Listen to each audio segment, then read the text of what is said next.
Kamu mau bersama-sama dia, terus berada di level kesadaran bawah, tidak bangkit-bangkit, atau mau kamu bangkit, ditinggalkan oleh mereka, tapi kamu ketemu ibarat kata nanti kayak orang yang seperti malaikat, seperti orang kayak peri gitu loh, orang yang terus membersamai di jalan yang benar, orang yang berjalan bersama untuk mengalami kemudahan dan kelimpahan. Enak mana gitu loh.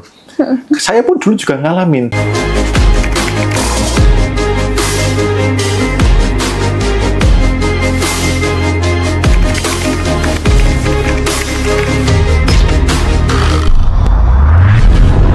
Oke, nah berarti kita tuh nggak harus buru-buru keluar ya Mas Bimo dari fase itu ya. Ibaratnya seperti biji yang tumbuh dalam tanah gelap itu berarti kita percaya ya akan kesabaran itu membawa kita ke cahaya gitu ya. Iya, betul. Jadi proses kebangkitan itu memang seperti kayak biji yang sedang tumbuh. Walaupun dia di tempat yang gelap, ya, walaupun dia di tempat yang nggak tahu nih atas bawah atau terangnya kapan, tumbuhnya kapan. Tapi ketika teman-teman sudah dapat sinyal, ya percayalah bahwa ini proses yang tepat. Ya, percayalah bahwa ini proses yang tepat. Jalan pelan-pelan aja kok gitu.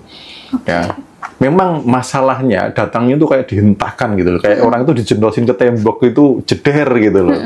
Terus menyadari bagaimana saya harus hidup. Akhirnya pas bangkitnya ya itu nggak harus buru-buru. Teman-teman percaya bahwa ada cahaya yang menuntun. Teman-teman percaya bahwa Anda tidak sendiri berjalannya. Jadi saat bangkit ini, Anda tidak akan pernah sendiri. Selalu ada yang membersamai. Ada banyak caranya untuk membersamai. Bisa tiba-tiba nonton video yang serupa, bisa mungkin pengen dapat informasi dari baca buku, atau e-book, atau apa yang berkaitan dengan itu. Saya pun juga sama gitu loh. Saat mengalami dulu tidak langsung yang buru-buru, aduh, bangkit spiritual ini gimana, aku harus gimana itu enggak. Tetap santai, karena kebangkitan spiritual ini halus lembut. Kita nggak bisa pakai energi-energi yang buru-buru, yang gerusa-gerusu tadi gitu. Jadi percaya aja. Kalau teman-teman sudah niat untuk bangkit, berarti kan ketika Anda, misalnya kata Anda masih kecil gitu ya, udah siap untuk bisa duduk, bisa berdiri, pasti ada tangan yang membantu Anda gitu loh. Orang tua Anda ya, yang ngajari cara berdiri, cara berjalan, cara berlari dan seterusnya gitu. Jadi seperti itu prosesnya. Memang seperti yang penting teman-teman percaya aja bahwa pasti nanti ada bimbingan berikutnya gitu. Oke, nah percaya di sini tuh kadang kita sulit untuk membedakan Mas Bimo. Mana yang percaya menyerah? Kita sudah posisi menyerah nih, baru percaya gitu. Mana yang posisi kita menyerah dan percaya dan berserah. Gitu. Yeah. Jadi antara dua itu sulit banget kita bedakan. Ini gimana bedanya apa Mas Bimo? Ya, bedanya antara pasrah dengan berserah gitu ya. Nah, makanya ketika ada proses kebangkitan spiritual itu kan ada masalah dulu yang bertubi-tubi. Nah, ini kan ada dua pilihan. Saya mau pasrah, ya, saya mau nyerah, saya mau nyerah atau saya mau berserah gitu, mau pasrah atau berserah gitu. Gitu. Nah kalau pasrah aja itu kayaknya ya sudahlah, aku nggak bisa apa-apa, terus nggak ngapa-ngapain. Gitu. Jadi udah langsung angkat tangan yang bener-bener angkat tangan, nggak mau ngapa-ngapain. Tapi kalau berserah itu ada yang namanya proses mempercayakan kepadanya. Gitu. Jadi nggak hanya sekedar nyerah angkat tangan, tapi mempercayakan bahwa setelah ini saya pasti dibimbing bangkit olehnya dengan cara apapun. Ini namanya mempercayakan. Gitu. Ini yang namanya mempercayakan. Jadi mempercayakan untuk apa? Untuk next-nya itu selanjutnya pasti dibimbing, pasti ditunjuk, pasti diberi jalan kemudahan. Pasti ada arahan yang saya sampai benar-benar bisa berjalan di ranah spiritual, hidup dalam kemudahan, dalam kelimpahan, hidup dalam ketenangan, kedamaian seperti itu. Gitu. Oke, jadi menyerah itu adalah kehilangan harapan, sedang berserah itu adalah mempercayakan jalannya ya kepada jadi Tuhan. Gitu. Menyerah itu sudah kehilangan harapan, udah, wis lah aku nggak tahu gimana gitu loh. Kalau berserah itu justru pada saat kehilangan mempercayakan, ya bukan percaya, karena kalau percaya akan adanya Tuhan, setan pun juga percaya gitu loh. Jadi kalau hanya sebatas percaya akan adanya Tuhan itu nggak jauh beda dengan setan gitu.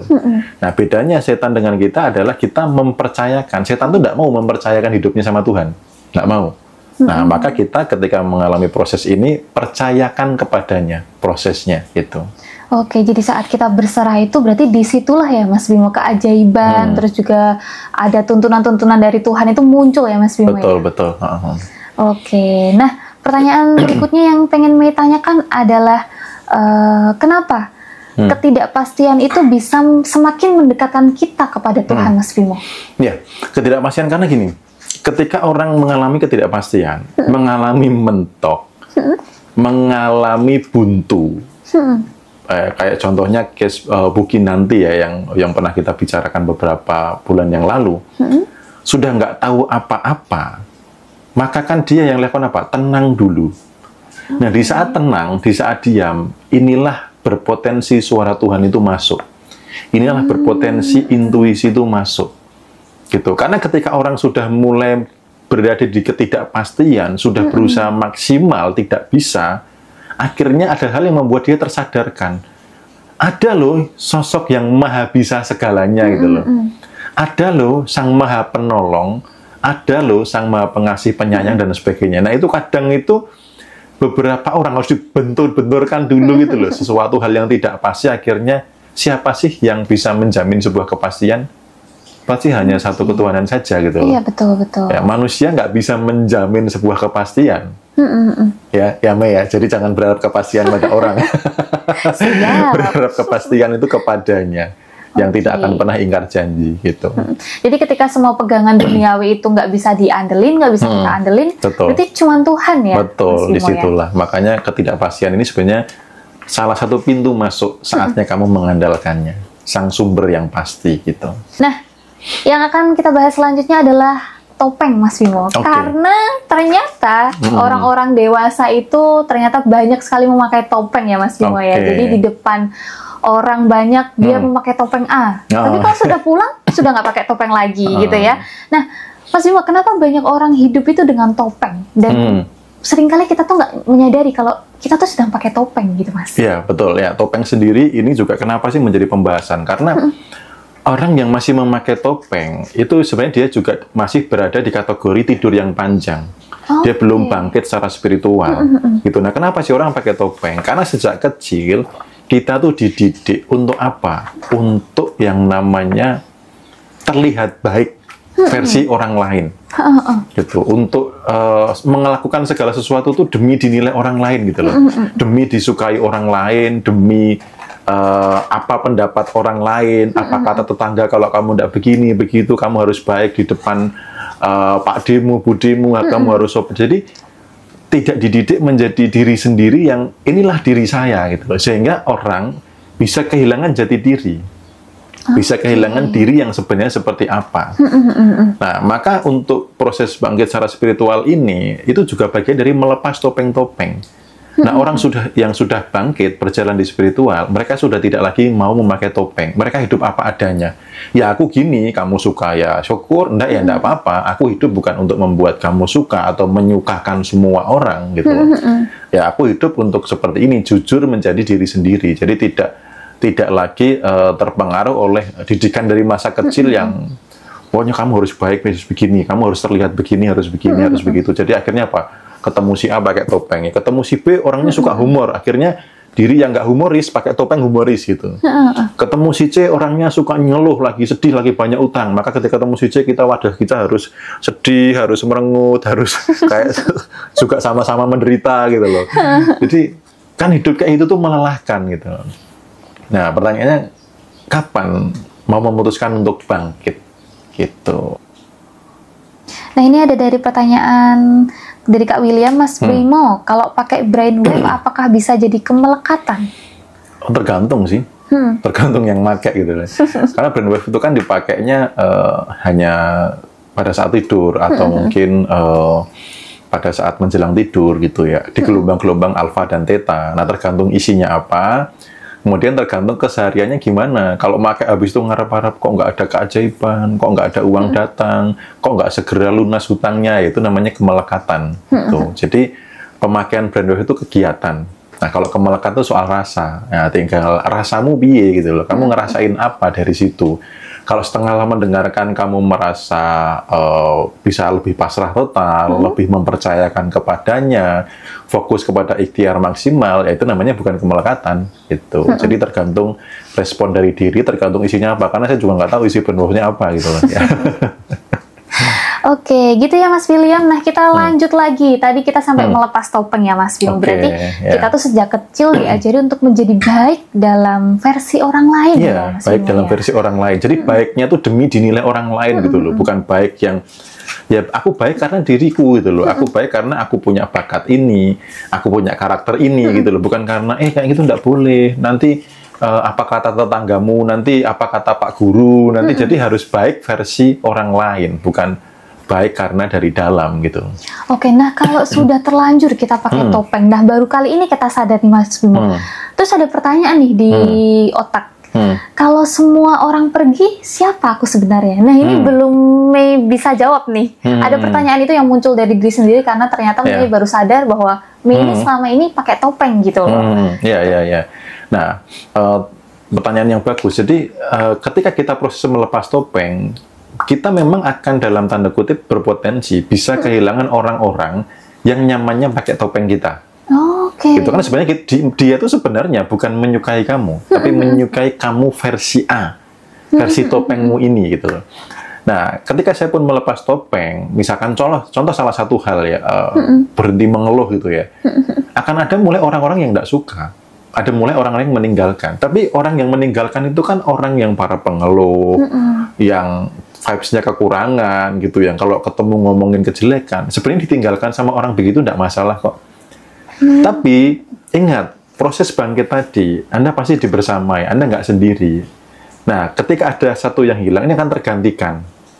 Dan awal-awal, memang ya, kebangkitan spiritual, awal-awal membuat kayak kita kok temannya menjadi semakin dikit. Gitu. Kayak aku serasa sendiri. Enggak kok, itu baru masa transisi. Nanti setelah itu, setelah masa transisi selesai, Anda akan dipertemukan dengan orang-orang juga yang bangkit secara spiritual. Bahkan ibarat kata nih, belum pernah ketemu atau hanya lewat online, itu kayak sahabat dekat yang bisa saling mengingatkan, bisa membersamai, bisa saling terkoneksi untuk saling mengingatkan gitu loh. Yuk kita tetap berjalan di kesadaran spiritual ini gitu. Nah, jadi tidak perlu khawatir kok ketika ada orang-orang yang meninggalkan, itu masa transisi aja. Jadi lewati prosesnya bahwa ini sudah baik dan aku pasti mendapatkan pendamping atau sahabat atau apa yang juga membimbing ke arah ini gitu.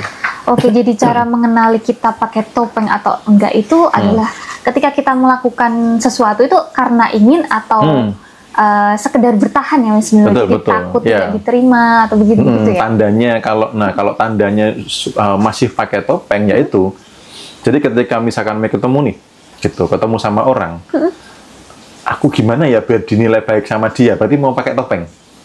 Gitu loh. Biar dia nggak pergi dari aku harus ngapain, berarti pakai topeng. Gitu loh. Hidup yang jujur dengan diri, ya sudah ketemu orang itu ya sudah, aku tuh begini loh, gitu loh.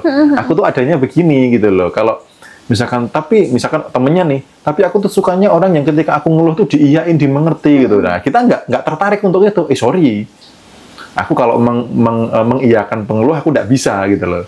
Kalau aku untuk mendengarkan membahas kejelekan aku nggak bisa gitu. Nah, kita tetap jujur pada diri, nggak langsung berubah. Oh, kamu sedang mau ngeluh, sorry ya, gimana? Oh iya, menderita banget. Jadi nggak begitu gitu loh. Ya, jadi tandanya kalau masih pakai topeng, ketika orang menuntut sesuatu dari kita yang sebenarnya bukan diri kita tidak tertarik untuk mengikuti. Jadi ya wis lah, dia mau ke yang mana gitu. Kayak saya misalkan ya kalau sekedar mau curhat sama saya ya nggak cocok. Ya mungkin biar cari channel lain gitu lah kalau hanya mau curhat. Tapi kalau mau bertumbuh, ya ayo kita bangkit bersama, kita berjalan bersama. Nah itu artinya apa? Saya sudah jujur sama diri sendiri. Jadi kalau mau di sini, ya fokuslah untuk ke solusi, ke bangkit, berjalan bersama, bukan untuk hanya sekedar curhat ingin didengar atau ingin dimengerti tok gitu loh. Ya capek kalau ibarat kata kayak di video sebelumnya kan ada terkait dengan vampir energi. Itu capek banget kalau kita harus orang datang harus kita mengerti gitu ya. Ketidakbahagiaan dia seolah-olah kayak tanggung jawab kita gitu loh. Kalau dia sedih kita juga harus mengerti, ikut sedih. Kita lagi seneng, lagi jalan-jalan, di telepon temen lagi sedih. Kamu kok seneng-seneng sih, aku lagi sedih gitu kan. Kalau pakai topengan, sorry ya udah aku tak sedih dulu ya gitu. Kan hidup kayak gitu udah enak gitu. Iya, betul. Gitu. Jadi selama masa transisi itu kita nggak apa-apa banget ya Mas untuk kehilangan orang-orang yang mungkin nggak sefrekuensi ya dengan kita sangat ya. Betul. Yang terpenting adalah ketika kita kembali jujur pada diri sendiri ya Mas Bimo. Iya. Oke. Nah teman-teman begitu ya cara mengenali apakah kita sedang pakai topeng atau enggak. Nah ketika kita kembali jujur pada diri sendiri ini biasanya kita akan merasakan kelegaan nggak sih Mas? Atau merasa bersalah pada orang-orang yang mungkin meninggalkan kita gitu? Ya sebenarnya ya kalau benar-benar sudah jujur sama diri, sudah melepas kekhawatiran bahwa saya tidak disukai orang atau dibenci orang, yang ada tuh sebenarnya lega. Oke, lega ya. Coba deh kalau misalkan nih Mei pernah nggak dapat temen gitu ya, yang ketika ketemu itu melelahkan. Karena ngomongin kejelekan, ngomongin keburukan, mengeluh gitu ya. Tapi ketika nggak bersama dia, seminggu aja tiba-tiba nggak ada kabar gitu ya. Kok aku lebih berenergi ya? Iya, Kok aku lebih full energi ya? Lebih full energi, nggak hidup yang lelah gitu ya. Jadi kalau kita sudah nggak pakai topeng gitu, kita tuh jadi lega gitu, jadi penuh energi gitu loh. Kita nggak mikir apa ya, pusing mikir aku harus ketemu si Mei nih, aku harus bersikap apa ya biar disukai sama yang nggak begitu. Dan ketika orang sama-sama sudah bangkit, orang yang benar itu bisa menerima orang lain seutuhnya. Dari kekurangan sampai kelebihan ya sudah diterima bahwa kamu adalah sahabatku, aku cinta universal ya, aku mencintai kamu tanpa syarat, adanya kamu seperti itu, gitu. Bukan aku suka kamu kalau kamu begini atau kamu mengiyakan keluhanku, aku suka kamu kalau kamu mau berkorban untukku, kalau enggak. Nah itu berarti kan nggak enak punya teman kayak gitu, jadi dijauhi dari gitu ya syukurlah, alhamdulillah gitu. Jadi malah lebih lega gitu rasanya. Oke. Nah teman-teman sampai sini sudah paham ya tentang penjelasan Mas Bimo bahwasanya ada pertanyaan kita tuh sangat oke. Tapi dari Kak Nia, tapi kalau ketika saya nggak pakai topeng, teman-teman pada jauh gimana Om? Nggak apa-apa gitu ya. Termasuk ini yang tanya kalau mereka malah berubah gimana? Kalau mereka berubah lebih baik nggak apa-apa. Tapi kalau mereka lebih buruk ya sudah. Berarti gini loh. Kamu mau bersama-sama dia, terus berada di level kesadaran bawah, tidak bangkit-bangkit, atau mau kamu bangkit, ditinggalkan oleh mereka, tapi kamu ketemu, ibarat kata nanti kayak orang yang seperti malaikat, seperti orang kayak peri gitu loh, orang yang terus membersamai di jalan yang benar, orang yang berjalan bersama untuk mengalami kemudahan dan kelimpahan, enak mana gitu loh. Saya pun dulu juga ngalamin. Kayaknya aku kalau kehilangan sahabat sejatiku yang kalau aku ngeluh dia selalu iya itu kayaknya eman gitu loh. Aku sudah apa ya bahasanya sudah plek banget sama temenku ini gitu loh. Kayaknya kalau nggak ngopi bareng seharian gitu kayaknya nggak afdol gitu. Itu tergantung pilihan teman-teman ya. Kalau mereka berubah, mereka menjauh itu wajar. Pertanyaannya mau nggak gitu loh, mau nggak masih bersama-sama dengan mereka, tapi korbannya hidup Anda tidak segera meningkat, ya, atau tetap mengalami tidur yang panjang, atau tetap menarik kekurangan. Kalau ngomong kelimpahan kekurangan, keluhan ini narik kekurangan, bahkan narik asap yang pedih. Nah, mau nggak masih hidup terus-menerus di situ, bersama orang-orang di kesadaran bawah, atau mau bangkit, dan nanti ketika kehilangan mereka, ditemukan oleh malaikat dan peri, dalam tanda kutip, orang-orang yang semakin membuat Anda bangkit naik lebih tinggi gitu. Oke, begitu ya teman-teman semuanya. Ada dari pertanyaan lagi nih, berarti mending cari teman baru yang sefrekuensi ya Om? Sebenarnya nggak perlu nyari pun dapat kok nanti. Jadi datang sendiri gitu ya? Iya, karena energi, cara kerjanya itu dia berdasarkan frekuensi. Karena kalau misalkan nih berusaha nyari, jadi contohnya gini, salah tangkap bahwa ini saya harus meninggalkan teman yang di bawah, saya harus nyari teman yang di atas. Kalau diri Anda masih sama, nggak bisa. Gitu loh. Ya. Nanti akan ketika ketemu dengan teman yang di kesadaran lebih itu nggak nyambung. Gitu loh. Ngobrol nggak nyambung gitu. Akhirnya apa? Nggak nyaman, terpisah lagi. Balik lagi ke teman-teman yang di bawah ini tadi. Jadi prosesnya bukan kita nyari, tingkatkan dulu kualitas diri. Jujur kepada diri, ya bangkit secara spiritual dan lain sebagainya, maka nanti frekuensi diri kita akan menarik. Banyak kok teman-teman yang tidak saya undang itu tapi datang gitu loh. Saya yang tidak nyari tapi mereka dihadirkan. Baik yang dari hanya sekedar online atau offline, bahkan online pun bisa saling menguatkan yang luar biasa gitu loh ya. Jadi prosesnya jangan langsung mencari teman yang dalam tanda kutip di level kesadaran lebih. tapi perbaiki diri dulu. Nanti frekuensi kita yang membaik, yang sudah penuh syukur, yang sudah tidak hanya melihat hal-hal 3D, keluhan, dan lain sebagainya, itu yang akan mengundang orang-orang yang berkesadaran lebih itu untuk hadir, gitu. Oke, nah next ke bab selanjutnya nih Mas Bimo. Gue penasaran, apakah ketika kita mengalami kebangkitan spiritual itu, di sisi lain kita masih membawa luka dari masa lalu? Apakah itu bisa jadi halangan dalam proses kebangkitan itu, Mas Bimo? Ya, proses kebangkitan itu kalau masih membawa luka, otomatis terhambat. Karena kebangkitan spiritual ini antara yin dan yang itu sudah diterima utuh. Gitu loh. Jadi tidak lagi luka masa lalu itu tidak lagi dipandang sebagai luka. Ya, di buku Ripen itu ada yang memeluk ketidaksempurnaan gitu loh. Itu juga bagian dari bagaimana cara supaya bangkit. Gitu loh. Karena kalau masih berada di luka, frekuensi-frekuensi yang menyakitkan, ini bisa menutup sinyal-sinyal ketuhanan gitu loh. Karena kalau bangkit secara spiritual itu kita yang namanya intuisi, kata hati gitu ya, suara dari Tuhan itu mudah terdengar. Itu frekuensinya di frekuensi atas. Nah, luka ini kalau teman-teman belajar vibrasi itu di vibrasi bawah. Ini yang menghambat suara-suara itu masuk. Jadi kalau sudah bangkit secara spiritual, otomatis teman-teman itu bisa melampaui luka-luka masa lalu gitu.